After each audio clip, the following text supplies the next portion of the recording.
Bismillahirrahmanirrahim. Assalamualaikum warahmatullahi wabarakatuh. Hai, apa kabar anak-anak hebat kelas 4? Semoga kita sehat selalu ya, dan semoga kita selalu dalam lindungannya.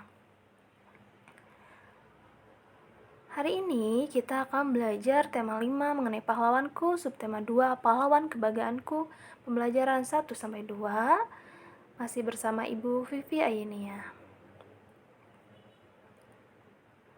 Sebelum belajar, alangkah lebih baiknya kita berdoa terlebih dahulu. Berdoa dimulai. Bismillahirrahmanirrahim.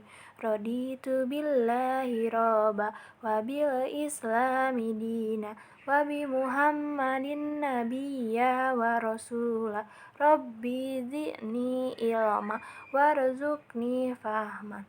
Amin. Semangat untuk belajar hari ini. Kita mulai ya pembelajarannya. Adapun tujuan pembelajaran untuk hari ini yang pertama yaitu siswa mampu menyebutkan informasi yang sudah diketahui dan yang ingin diketahui dari teks Sultan Hasanuddin. Yang kedua, siswa mampu menyimpulkan sifat-sifat cahaya dan hubungannya dengan penglihatan melalui percobaan tentang cahaya dan cermin. Yang ketiga, siswa mampu menjelaskan hubungan simbol dengan makna sila kelima Pancasila.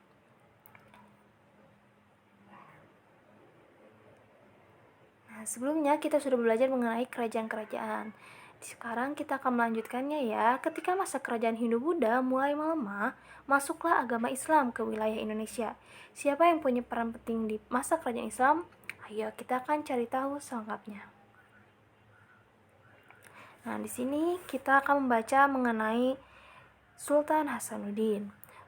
Sultan Hasanuddin ialah raja dari kerajaan Islam Goa Talo di Makassar, Sulawesi Selatan.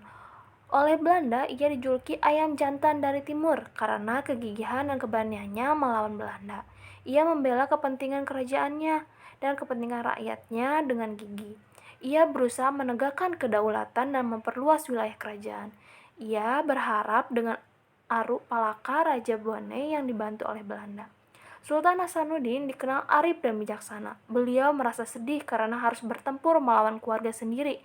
Arung Palaka Latenri Tata To Erung sudah seperti saudara kandung sendiri. Sultan Hasanuddin mempertimbangkan bahwa pertumpah darah di kalangan orang Makassar dan Bugis harus segera dihentikan. Sultan Hasanuddin berusaha menggabungkan kekuatan kerajaan-kerajaan kecil di sekitar kerajaan untuk melawan Belanda. Karena perjuangan dan jasa-jasanya, nama Sultan Hasanuddin diabadikan sebagai nama jalan dan universitas di Makassar, Sulawesi Selatan. Pemerintahan bahkan menganugerahkan gelar pahlawan nasional kepada Sultan Hasanuddin. Setelah wafat, Sultan Hasanuddin dimakamkan di kompleks pemakaman raja-raja di Goa di Sulawesi Selatan. Kompleks pemakaman raja-raja merupakan peninggalan sejarah yang perlu dijaga kelestariannya. Kompleks pemakaman ini pun dijadikan objek pembelajaran sejarah bagi bangsa Indonesia. Nah, selanjutnya kita akan coba mengisi apa yang kamu ketahui mengenai Sultan Hasanuddin dan apa yang ingin kamu ketahui mengenai Sultan Hasanuddin. Nah, di sini Ibu sudah memberi beberapa jawabannya. Berdasarkan teks yang telah Ibu baca tadi, yang kamu ketahui tentang Hasanuddin yaitu yang pertama, Sultan Hasanuddin adalah pahlawan dan dia adalah raja dari kerajaan Goa yang berada di Sulawesi Selatan. Yang kedua, Sultan Hasanuddin adalah salah satu nama yang abadi dalam sejarah Indonesia, sering digunakan sebagai nama lokasi seperti jalan dan bandara dan universitas juga. Terus Sultan Hasanuddin ini adalah raja sultan dari kerajaan Goa. Yang ke-16, nama asli dari Sultan Hasanuddin adalah Muhammad Bahri satu Malombasi Daeng Matawang Karaeng Bontok Mangape. Nah, untuk yang ingin kamu ketahui lebih lanjut lagi mengenai Sultan Hasanuddin, yaitu Sultan Hasanuddin adalah perjuang beliau dalam melawan wenang-wenang Belanda. Nah, kita nanti ingin lebih tahu lagi secara mendalam mengenai Sultan Hasanuddin. Dari perjuangan Sultan Hasanuddin, kita belajar tentang keberanian dan kegigihan melawan tindakan yang salah dan sewenang-wenang. Sultan Hasanuddin berusaha untuk melawan kewenangan Belanda. Lalu, perjuangan beliau layak diteladani dan diberi penghargaan. Berbagai peninggalan Sultan Hasanuddin juga perlu terus dilestarikan sebagai pelajaran bagi generasi berikutnya. Nah, bangsa yang besar adalah bangsa yang menghargai jasa para pahlawannya. Maka kita harus menghargai pahlawan, salah satunya contohnya yaitu Sultan Hasanuddin. Kita lanjutkan ya. Selanjutnya kita akan belajar bagaimana cara orang zaman dahulu berkomunikasi ketika berperang. Ada yang tahu tidak gimana caranya? Nah, iya, cara berkomunikasi pada zaman dahulu yaitu menggunakan cahaya. Nah, sekarang kita lihat skema pantulan sinar matahari pada cermin datar. Di sini ada siswa-siswa sedang menggunakan cermin. Nah, biasanya kalian juga pernah melakukan di rumah ketika ada cermin.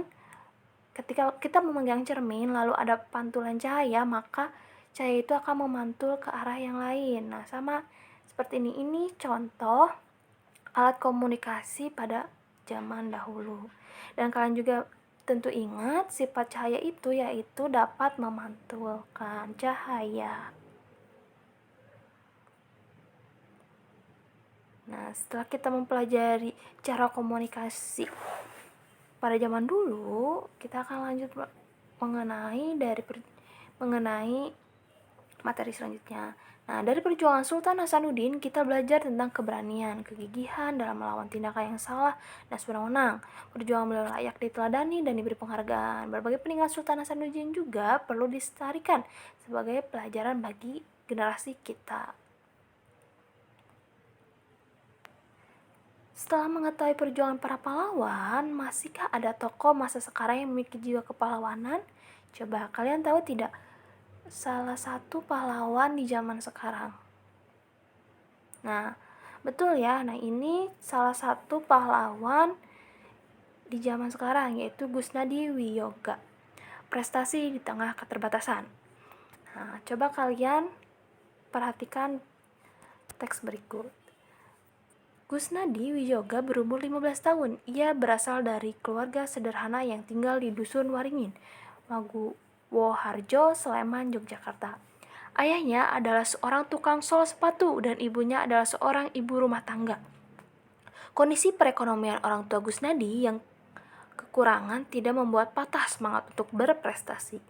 Yoga, panggilan akrabnya, berhasil meraih medali perak Olimpiade Sains Nasional atau OSN 2011 di Manado. Hasil ini mengantarkan Yoga mewakili Indonesia di International Competition and Assessment for School wilayah ASEAN Pasifik tahun 2011. Pada kompetisi ini, Yoga mendapatkan medali perak. Kesederhanaan tidak menjadi hambatan baginya untuk berprestasi. Sejak kecil, Yoga terbiasa belajar mandiri tanpa mengikuti bimbingan belajar ataupun kursus. Setiap malam ia tekun mengulang pelajaran yang diterima di sekolah. Bagaimana memulai semuanya? Semua ini berawal ketika ia duduk di kelas 6 SD. Saat itu ia dikirim ke Hong Kong pada 2007 untuk mengikuti lomba matematika mewakili Indonesia. Dalam perlombaan ini, ia tidak menang, namun hal ini menjadi pemicu bagi Yoga untuk terus belajar dan mengembangkan diri. Dengan prestasinya, Yoga berhasil membuktikan bahwa semangat dan kerja keras bisa mengalahkan keterbatasan. Selalu ada jalan bagi mereka yang mau berusaha. Dari teks tersebut, beberapa bisa kita contoh seperti kita harus tekun belajar agar kita bisa meraih prestasi. Nah, kalian juga harus bisa mencontoh dari Gusnadi Wiyoga. Selanjutnya, nah, di sila kelima Pancasila adalah salah satu sikap yang dimiliki oleh Yoga adalah kerja keras ya tadi. Nah, sikap itu sesuai dengan sila kelima. Sila kelima ini berbunyi keadilan sosial bagi seluruh rakyat Indonesia. Sila ini bermakna sebagai berikut. Yang pertama, adil bukan harus sama, mau kerja keras, mengakui kedaulatan bangsa sendiri dan bangsa lain, tapi menganggap bangsa sendiri sederajat dengan bangsa lain. Nah, adapun simbol lambang sila kelima yaitu kapas dan padi. Nah, sekian untuk pembelajaran hari ini. Semoga Kalian mengerti dan paham. Selanjutnya ada pun tugasnya. Kalian coba kerjakan buku tema 5 halaman 57 sampai 58 dan 62 sampai 63. Semangat selalu untuk kalian. Terima kasih, semoga kalian sehat selalu. Sekian dari Ibu. Wassalamualaikum warahmatullahi wabarakatuh.